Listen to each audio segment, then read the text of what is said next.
अनेक देशांसोबत झालेल्या मुक्त व्यापार करारांमुळे देशात व्यवसाय आणि गुंतवणुकीची व्याप्ती वाढायला मदत झाली आहे, असं केंद्रीय वाणिज्य आणि उद्योग मंत्री पियुष गोयल यांनी म्हटलं आहे.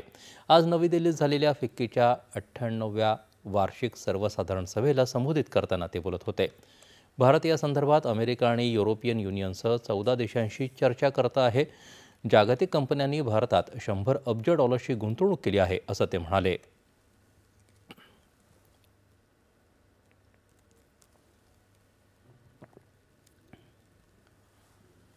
पंतप्रधान नरेंद्र मोदी यांनी देशाच्या आर्थिक प्रगतीच्या केंद्रस्थानी आत्मनिर्भरतेचं उद्दिष्ट आहे.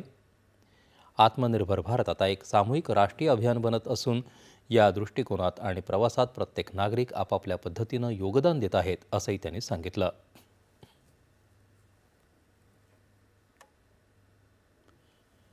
जगातील शक्तिशाली देशांच्या